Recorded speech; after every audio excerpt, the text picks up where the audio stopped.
Boa noite. O Gerando Conteúdo dessa semana está começando. Hoje a gente vai falar um pouquinho sobre saúde do idoso, o quão importante e desafiador essa fase, tanto para o idoso quanto para os familiares. Hoje a gente vai ter uma presença dupla e super ilustre, da doutora Juliane e da doutora Sônia, que são geriatras aqui em Florianópolis. A gente vai bater um papo sobre a saúde do idoso. Fiquem à vontade para encaminhar a live às pessoas que vocês acreditam que possam interessar o assunto. Curtam, deixem também os comentários, deixem seus questionamentos, se vocês tiverem alguma dúvida. Fiquem à vontade. Depois daqui a live sempre vai para o Spotify. A gente coloca na plataforma de streaming para facilitar o acesso às pessoas que não conseguem assistir a live. E também a gente coloca no YouTube, que é mais uma maneira da gente tentar disseminar um pouquinho de saúde e de bem-estar. Um pouco de informação que vem direto do especialista. Vamos aguardar um pouquinho que as doutoras conectam para a gente convidá-las a participar. Só um instantinho. A gente estava com um probleminha de conexão agora há pouco, que dificulta um pouco a gente... Pronto, agora tá conectando. A gente vai poder conversar. Só mais uns segundinhos. Aguardando a conexão delas. Oi, boa noite. Boa noite. Doutoras, que prazer enorme elas aqui no Gerando Conteúdo.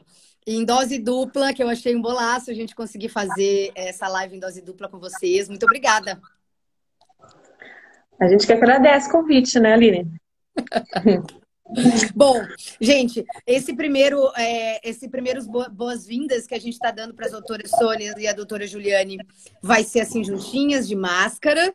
Depois que a gente fizer essas boas-vindas, a gente vai separá-las durante uns minutinhos para a gente poder conversar sem a máscara, com todo o cuidado que a gente precisa ter agora na pandemia, esse distanciamento que a gente também necessita, e aqui na live também a gente vai ter. Então, por isso, os boas-vindas agora vai ser duplo, e depois a gente tenta conversar um pouquinho com cada um em separado, né, doutoras? É isso aí, depois a gente volta, então, separados. Vou apresentar, então, a doutora Sônia Tesma, nossa geriatra aqui de Florianópolis. Doutora, vamos falar um pouquinho de idoso, que eu sei que é um assunto que vocês amam de paixão. Diz para nós, assim, o que significa ser idoso? Que fase da vida que eu... sou idoso agora. Então, boa noite a todos. É classificado como idoso ter a idade cronológica acima de 60 anos, né, no Brasil. Isso é ser idoso, né? Só que o significado de ser idoso é o mais variado possível, né? Eu acho que a gente tem que começar a pensar em idoso e ser diferente de ser velho, né? E começa pelo pensamento que a pessoa tem em relação à vida, às atitudes, as relações com as pessoas, o que pensa ainda do futuro, né? Não ficar só no passado e pensando o que perdeu, o que deixou de fazer. Acho que ser idoso no Brasil é você buscar ter qualidade de vida, e isso envolve tentar preservar seu cognitivo, gozar de boa capacidade funcional, né, para manter o mais tempo possível a sua independência, a sua funcionalidade, sua autonomia, né? Então, pode falar. Não, por favor. Não, mas eu concluí mais ou menos. Não, eu ia te comentar assim, a gente comenta que é a melhor fase, né? Não é ser idoso, né? Ainda tem isso de ser a melhor fase?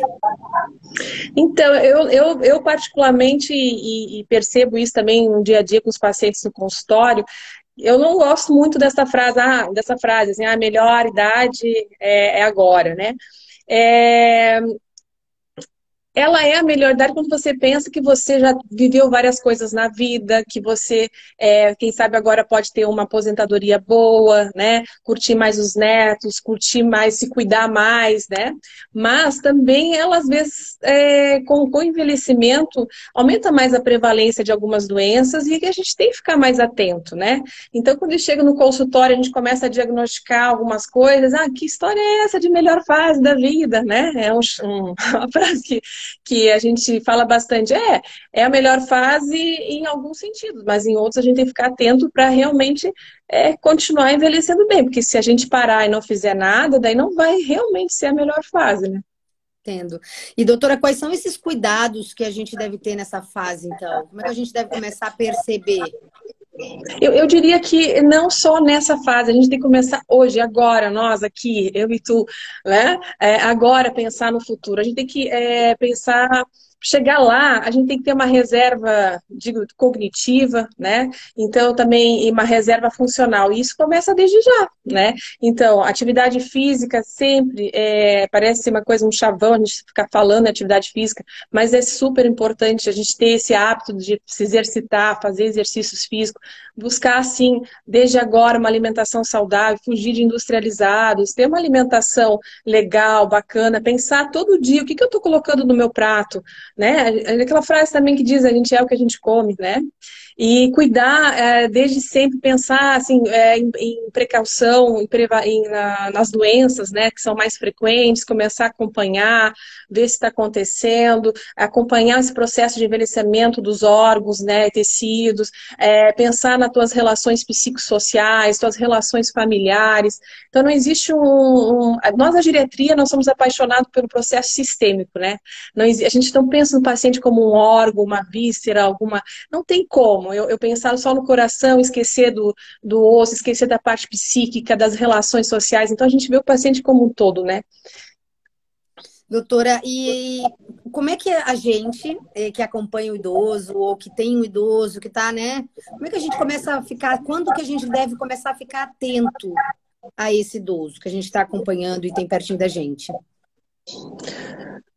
Sempre, eu diria, né? A gente tem alguns sinais, é claro, mas, às vezes algumas doenças às vezes não dão sinais claros. O único jeito que eu vejo, assim, sem passar responsabilidade para a família talvez não se sentir culpado, é fazer o acompanhamento geriátrico regular, né?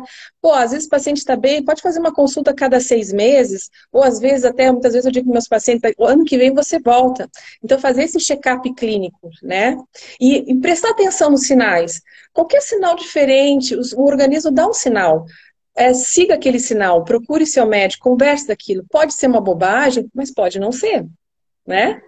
E nós que trabalhamos com processo de envelhecimento, a gente tem um olhar clínico atento aos sinais, o que pode ser, o que a gente investiga, vai atrás, porque um dos nossos objetivos é buscar o diagnóstico precoce, é aliviar sofrimento lá na frente, né? Porque as doenças vão existir, né? Com o processo de envelhecimento vai aumentar a prevalência de algumas doenças, né? E os pacientes Sei são preocupados. Não, claríssima. E nós, a gente começa a se preocupar com isso a partir de que idade, doutora? A gente tem essa preocupação. Vira uma chavezinha ou não? A gente não se preocupa. Olha, a minha chavezinha virou depois dos 40. Então, assim, a gente tem que, como eu volto a falar, a gente tem que cuidar desde sempre. Claro que tem algumas doenças que com o envelhecimento elas são mais intensas e mais prevalentes e mais frequentes, né? Principalmente os problemas cognitivos, alguns problemas cardíacos, alguns problemas osteomusculares, né? Osteoporose, depois a Jane vai comentar as doenças mais prevalentes, né? Mas a gente tem que ficar atento sempre, assim, né? Não tem um momento, a partir de agora vai acontecer. Tem algumas doenças que acontecem antes dos 50 anos, que começam a aparecer, depende da história familiar, da genética, né? E tem outras que são mais frequentes depois de 60, 65, vai aumentando a prevalência, a chance como Alzheimer, por exemplo, é mais prevalente conforme a idade mais avançada, 70 e poucos, 80 anos, a prevalência é maior. Então, é isso, assim, né? O corpo começa a dar um sinalzinho, a gente já tem que, opa, ficar atento, tem que se conhecer. Tem que se conhecer. E às vezes eu vou, assim, às vezes a gente tem uma dor ou um desconforto, apareceu alguma coisa, passou, foi só um dia, não é nada. Mas às vezes pode ser, entendeu? Não é gerar alarme nem nada. É se conhecer o corpo. Opa, isso aqui eu nunca senti, o que que é isso que eu tô sentindo? E dá graças a Deus se o corpo dá esses sinais para a gente poder seguir atrás, porque tem algumas coisas que às vezes não tem sinais, só fazendo exames de rotina, mesmo em pacientes assintomáticos, sem sentir nada, absolutamente nada, você fazer os exames para fazer a busca ativa por doenças frequentes e prevalentes, né? Não é procurar doença, né?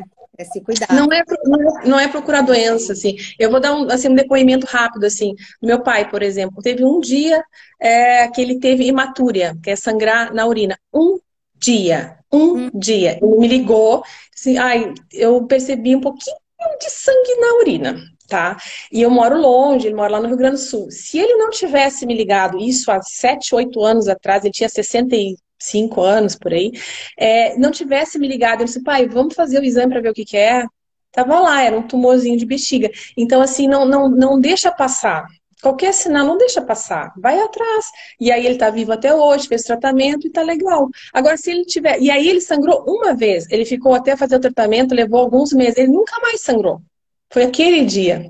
Então, levanta as mãos pro céu se teve algum sinal que pudesse seguir, né, o caminho e buscar o diagnóstico. Tá. Né? Bom, doutora Sônia, eu acho que a gente vai falar um pouquinho agora sobre as doenças. Acho que a doutora Ju deve estar louca para falar aqui com a gente. Tá louquinha. Vou sair, então depois eu volto a dar um tchau. Volta para a linha finalizar bom, com a gente. Um beijo. Cadê? Tá nervosa? Cadê? Oi, tudo bom? Bom, doutora Juliane Ferrari, geriatra, aqui em Florianópolis também, sócia da doutora Sônia, trabalham juntas, tem um consultório de geriatria. Doutora, fala para nós agora um pouquinho sobre a saúde das doenças. Quais são as doenças mais comuns que a gente tem nos idosos? Então, a gente, claro, estamos vivendo uma época típica dessa pandemia, está todo mundo muito preocupado e com razão, temos que nos cuidar e nos preocupar, mas eu sempre gosto de falar para os pacientes que ainda se morre mais de consequências de pressão alta, do diabetes, do colesterol, que são as doenças que são chamadas cardiovasculares, doenças metabólicas, do que do próprio coronavírus. Então, a gente, apesar de tudo que a gente está vivendo, a gente sempre gosta de deixar esse alerta de não deixar de cuidar das doenças crônicas que são as mais prevalentes com o processo de envelhecimento. Pressão alta, diabetes e colesterol, e que levam às consequências do famoso AVC, né, que é o acidente vascular cerebral, ou o derrame popularmente falado, infarto agudo do miocárdio, isquemias cerebrais, né, que as pessoas também, a gente também usa esse termo. Então, as consequências que são dessas doenças. Então, realmente temos que nos cuidar. Claro que existem também outras doenças crônicas que, como a Sônia comentou, que fazem parte do nosso processo natural de envelhecer. Então, nós temos aí a osteoporose, que acaba aumentando o risco de quedas, né, acaba aumentando o risco de fraturas. Às vezes, uma pessoa cai e quebra uma vértebra porque ela está com osteoporose, né? Quebra um fêmur, por exemplo. Ou às vezes a pessoa quebra uma vértebra e não sabe, foi uma queda boba e só vai descobrir às vezes num exame de raio-x muitos anos depois, ou porque começou com algum tipo de dor nas costas, por exemplo. Então, também a osteoporose é uma doença muito importante e prevalente, principalmente nas mulheres, então a gente gosta de lembrar. Questão também de rastreamento de câncer, né? Como a Sônia também já deu até o exemplo do pai dela. Câncer de mama acaba sendo ainda, né, o câncer mais prevalente nas mulheres, então a gente não pode deixar de fazer os exames de rastreio, mamografia. Muitas vezes temos que complementar com ultrassom de mamas também. Então é importante, vale também esse alerta. O câncer de pele, estamos aí no dezembro laranja, justamente um mês para se pensar no câncer de pele. Então as pessoas, o sol ele é importante, né, Aline?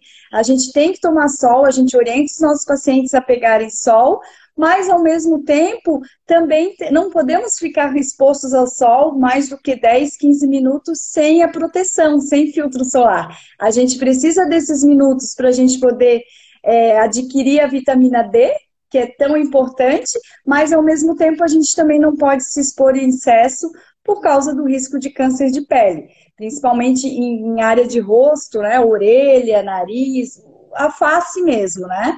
Então, realmente também é muito importante. E outras doenças crônicas que também acabam que o geriatra cuida bastante também, a gente tem que lembrar da ansiedade, da depressão, que também ficaram tão agora em evidência nesse período de pandemia. A gente tem percebido que aumentou muito o número de pessoas com crises de pânico, ansiedade, insônia. Então, também são áreas que a geriatria cuida e que a gente realmente tem uma prevalência maior no processo também de envelhecimento, né? Ele acaba também acontecendo mais com o avançar da idade. E as doenças demenciais também, as demências, que o Alzheimer ainda é a demência mais prevalente também, então a gente também tem que prestar atenção e a gente sabe também, voltando assim, estou tentando fazer um link também com a pandemia, na questão de que a gente percebeu muito a descompensação dos nossos pacientes com quadros talvez até leves de demência, de Alzheimer, eles pioraram muito durante esse período de isolamento, esse período que eles também não estão tendo acesso à fisioterapia, a grupos, a aulas, atividades ao ar livre e outras atividades lúdicas também. A gente percebeu, né, ao longo desse ano inteiro, infelizmente, essa perda muscular, essa perda cognitiva, essa piora funcional dos nossos pacientes ao longo desses meses, pela falta mesmo de socialização e das atividades que eles estavam acostumados a fazer.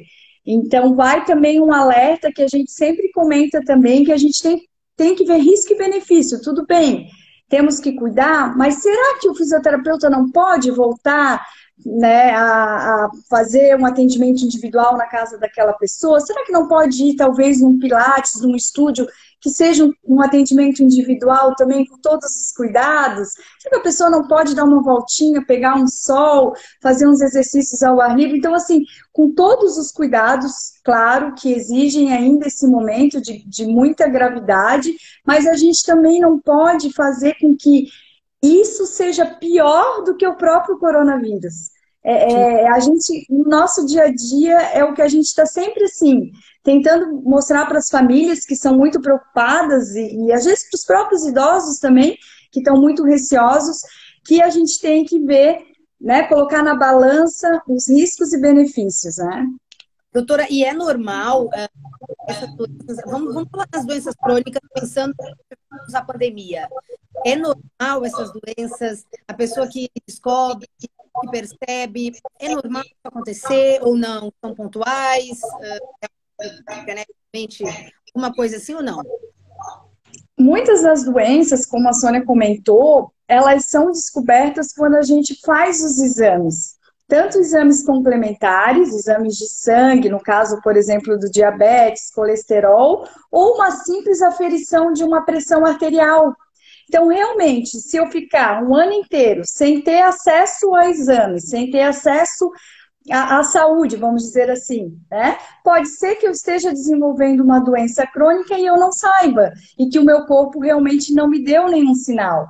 Então, essas doenças são muitas vezes silenciosas, que a gente chama de doenças silenciosas, que elas realmente demoram para realmente dar algum sinal. Como a Sônia falou, deu um sinalzinho, corre buscar ajuda, corre ver o que está acontecendo. Mas, infelizmente, muitas vezes nós não temos sinais e sintomas ou mudanças do nosso organismo e a gente só vai descobrir, infelizmente, uma pressão alta no infarto, num quadro de AVC. É muito comum isso também. A pessoa não sabia que tinha, com 50 anos de idade, 50 e poucos, né? Também pensando também, que eu acho que eu também acabou que é tanto assunto, né, Aline, pra gente quer falar, mas é muita coisa. mas não esquecendo dos fatores de risco também. O sedentarismo é um fator de risco, que a Sônia comentou a importância da atividade física, o cigarro é um fator de risco, a obesidade, o consumo excessivo de álcool. Então, nós temos fatores de risco que vão contribuir também para questões genéticas e individuais de cada um, porque o processo de envelhecimento, ele não é igual. Cada pessoa vai chegar aos 60, chegar aos 70, aos 80, de uma maneira diferente. Às vezes os pacientes, eles gostam de perguntar para a gente. Hoje uma paciente perguntou para mim, ela 81 anos, ela chegou para mim e perguntou assim: o que a senhora está achando de mim com 81 anos? Estou bem ou não estou bem? Né? Então, assim, é um orgulho também para as pessoas chegarem com 80 anos, com 90 anos, com toda a questão da funcionalidade, né, preservada, com independência, com autonomia, né, que a gente fala que é a questão não só do ir e vir, mas a questão de decisão. A questão realmente decisória, a pessoa chegar com uma idade mais avançada, podendo se mandar, né? Mandar na sua vida, e muitas vezes mandar na vida da família toda também, é muito legal. Aí isso eu acho que acaba premiando realmente uma melhor idade, que a gente conversou ali antes, né? Porque isso é realmente a gente chegar com um processo de envelhecimento, com a nossa autonomia preservada, ressignificando também sonhos, conquistas, né? Fazendo com que a gente realmente viva de uma maneira diferente. Talvez agora eu não possa fazer certas coisas, mas eu posso fazer tantas outras coisas, né? Eu tenho tempo, talvez, para tantas outras coisas. Posso me dedicar a sonhos, a outras atividades que eu nunca pude quando eu estava trabalhando, quando eu era mais jovem, quando eu tinha filho pequeno, né? Então, eu acho que isso aí é uma premiação, a gente poder realmente chegar no envelhecimento com saúde, cuidando, né, com autocuidado, como, né, já foi comentado também, e realmente buscando sempre novos planos e olhando sempre para frente, né? A gente sempre brinca que a gente tem que olhar para frente. Qual é o sonho para o ano que vem? Qual é o projeto para o ano que vem? A gente não pode deixar de viver em vida, né? Então a gente tem que estar sempre aí, tá sempre planejando. Doutora, o geriatra é o especialista que cuida do idoso, mas a partir de que idade eu tenho então dizer assim, opa, fiz 60, tenho que procurar um geriatra? Isso? Então, olha, isso aí é meio polêmico, né? Não vou dizer que é só com 60, que não é verdade. Não é? O que a gente tem que entender? A partir do momento que eu me auto-percebo, que eu queira realmente ter cuidado com a minha saúde e procurar doenças crônicas que ocorrem com o processo de envelhecimento, é a idade certa para procurar o geriatra. Então, não existe realmente essa idade ali, 60, 59, 65, 70, é a idade que a pessoa realmente decide muitas vezes tomar conta da sua saúde e ter um planejamento.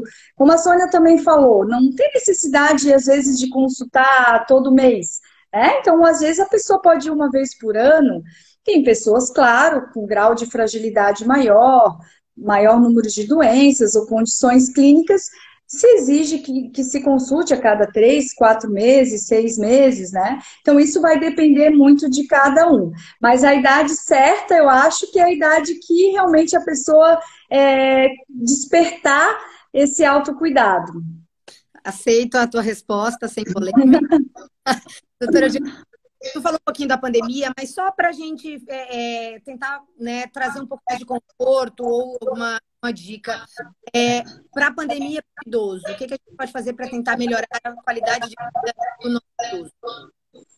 Então, acho que um pouquinho também eu já falei, né, sobre isso, de botar na balança os riscos e benefícios, que eu acho que isso é bem fundamental, mas não esquecer que hoje em dia, a gente está com outros recursos, né, o mundo online aí veio para ficar, então nós temos aulas online, nós temos o YouTube, que a gente pode, né, que o idoso pode fazer tantas aulas, temos esses, o WhatsApp, vídeos, então realmente as conexões elas ficam mais próximas, né? Através desses meios mais modernos mesmo de comunicação. Então, não esquecer isso, de tentar proporcionar ao nosso idoso. Claro, às vezes ele não sabe, ele tem que aprender, ele tem um pouco de resistência, mas no final, se tiver o suporte da família, é realmente um caminho muito legal, né? E procurar também fazer coisas que lhe tragam prazer, quem sabe escutar música, leituras, ver um filme gostoso, né? Fazer coisas também, sair um pouco daquele dia a dia de só notícia ruim, de só problema, de só procurar, assim, realmente ficar nessa questão de negatividade ou de ansiedade. Vamos tentar buscar outras coisas, né, que sejam importantes também para a nossa saúde, além da nossa saúde física, a nossa saúde mental e espiritual. Então, acho que isso tem que estar sempre bem conectado. Então, seriam as dicas que a gente pode dar para os idosos tentarem, né, não se sentir tão sozinhos ou tão sofrerem tanto as consequências desse isolamento, dessa fase agora que a gente está vivendo. Eu vou acrescentar, olhar o Gerando Conteúdo também, hein? Tem muita claro. Não, acho que conhecimento... Não, a gente é suspeita, eu e a Sônia, a gente adora estudar, a gente adora, né, aprender, né? Digo por ela, porque eu sei que nós somos parecidas nisso, então realmente aprender, né, aquilo que eu falei, ter um novo sonho, um novo projeto, aprender algo novo é muito legal, né? Até um instrumento musical a gente consegue aprender também através de distância, de aula online, uma nova língua também, fazer artesanato. Então tem tanta coisa que a gente pode fazer para ressignificar a nossa vida e é isso que a gente gostaria que o nosso idoso pudesse tirar também de positivo de toda essa experiência que o mundo inteiro está vivendo. Bom, doutora Sônia, volta para cá. Volta. Deixa eu pegar então. Então vamos aqui, vamos. Não pegamos coronavírus ainda, não, né? Não pegamos coronavírus até o momento, graças a Deus, ainda não. Eu também não, ainda não. Não vamos pegar. Não vamos pegar. Bom, doutora, eu quero agradecer muito vocês estarem aqui no Gerando Conteúdo. Eu estava louca por essa live, de expectativa desde o início do meu projeto. Obrigada mesmo por isso, por a gente um pouquinho dos idosos, né? A gente sabe que vocês trabalham mais, então muito obrigada. Obrigada também pelo convite, Aline. Foi um prazer estar aqui com vocês e poder, né, ter essa conversa bem leve. Foi uma conversa leve, tranquila, é o nosso dia a dia, é o que a gente passa, enfrenta na vida, né, diariamente na vida dos consultórios. E a gente deseja realmente, aproveitando, desejando um Feliz Natal para todo mundo. Uma expectativa de um ano de 2021 melhor para todos, né? Não falamos das vacinas, mas as vacinas também são bem importantes para a prevenção de doenças crônicas também. Nós sempre prescrevemos as vacinas. Então já vamos ficar aí na expectativa aí dessa vacina, se der tudo certo, logo, logo estaremos vacinados. Vai dar tudo certo. Doutora, super beijo e bom descanso. Obrigada. Beijo. Até. Tchau.